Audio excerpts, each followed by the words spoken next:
नमस्कार, जय हिंद। पूर्णचंद्र कांडपाल आज आपसे हिंदी में बात करूंगा।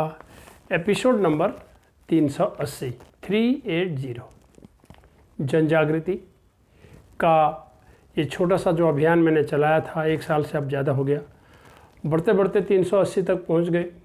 बहुत सी बातें कभी कभी मेरे जो सुनने वाले हैं, मुझे देखने वाले हैं, वो ज़रूर देखते होंगे कि कुछ बातें मैं रिपीट भी कर देता हूँ और बात बात में हो सकता है कई बार अब याद थोड़ी है मुझे कब मैंने कब क्या कहाँ कैसा बोला। ऐसा याद नहीं रहता, मुश्किल होता है ये बोलना, क्योंकि मैं अपनी जो स्क्रिप्ट की तैयारी करता हूँ, पॉइंट से तैयारी करता हूँ और फिर उसको ऐसे ही बोल देता हूँ। और 5 मिनट का तो समय होता है, ज़्यादा से ज़्यादा 6 मिनट हो जाते हैं कभी कभी। तो आज मैं आपसे बात करना चाहता हूँ जन जागृति में हमारे दुखों के कारण।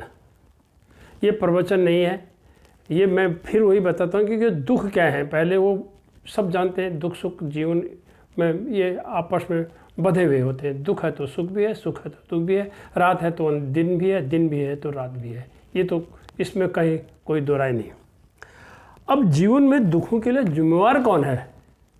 सवाल सबसे बड़ा ये आता है, हमारे दुखों के कारणों का जिम्मेवार कौन है? इसके लिए तो जिम्मेवारी तय करनी पड़ेगी।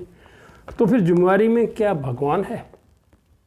सोचिए, क्या नक्षत्र है? कोई जो कहते हैं यार तुम्हारे नक्षत्र ग्रह खराब हो रहे हैं, नक्षत्र खराब हो रहे हैं, भगवान नाराज़ हो रखा है। क्या हमारा भाग्य है दुखों का कारण? क्या हमारे रिश्तेदार हैं? क्या हमारे पड़ोसी हैं? या हमारी चुनी हुई सरकारें हैं? आप खुद सोच लीजिए, भगवान, नक्षत्र, ग्रह, भाग्य, पड़ोसी और सरकार, रिश्तेदार, ये मैंने सबके नाम गिनाए। क्या ये हैं हमारे दुखों के कारण? ये आपने सोचना है, ये आपने मंथन करना है। अब हो सकता है हर एक के लिए अलग अलग कारण है, लेकिन मैं ये कहता हूँ इनमें से कोई भी नहीं है। हमने इस बात को समझा नहीं है अभी तक।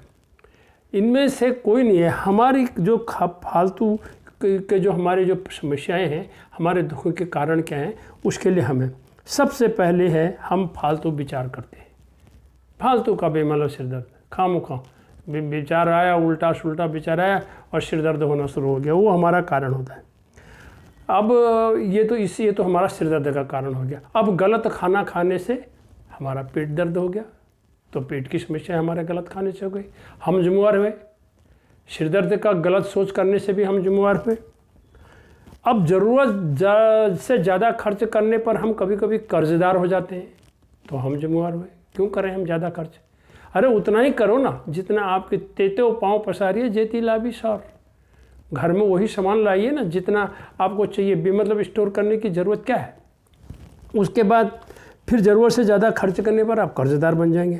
अब आप दुर्बल हो गए, कमज़ोर हैं या मोटे हैं या बीमार हैं, तो इसके लिए कौन जिम्मेवार है? ये आपकी जीवन शैली, ये हमारी जीवन शैली। मैं भी इस बात को मानता हूँ कि ये जीवन शैली में हमें बदलाव करने से हम या तो कमज़ोर होने से, मोटा होने से, बीमार होने से बच सकते हैं। और अनबन और झगड़े का जो जिम्मेवार है वो हमारा अहंकार है, हमारी अकड़, हमारी ऐंठन। ये कम हमें करनी पड़ेगी। इससे हमारी जो अनबन झगड़े से हम अहंकार में लिप्त हो जाते हैं। और फालतू के विवाद जो हमारे पैदा होते हैं वो ज़्यादा बिना सोचे समझे व्यर्थ के बोलने से हो जाते हैं। फालतू के विवाद, सोचा नहीं था बातचीत करेंगे और बात करते करते उल्टे सुल्टे शब्द बोले और कहाँ के कहाँ चले गए और ले जी आपस में झगड़ा, फिर गर्माहट, माहौल ख़राब। ये इसको कहते हैं ज़्यादा और व्यर्थ बोलने से ये फालतू का विवाद होता है। और कुछ अन्य कारण भी हो जाते हैं, जैसे हमने किसी पर बेवजह दोषारोपण लगा दिया, उससे भी हो जाता है।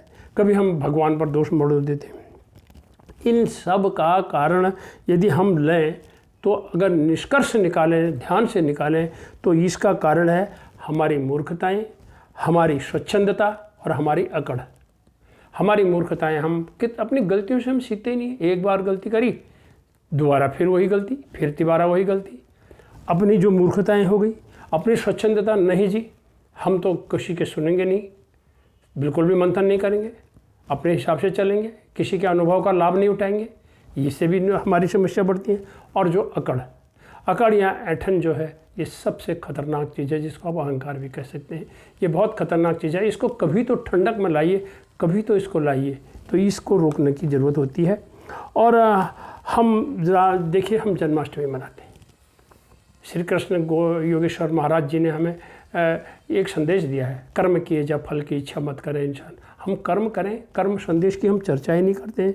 और हम क्या है, मनुष्य की जो बात है ना, ये गिले शिकवे सिर्फ उसकी सांस तक होते हैं, बाद में तो सिर्फ पछतावा होता है।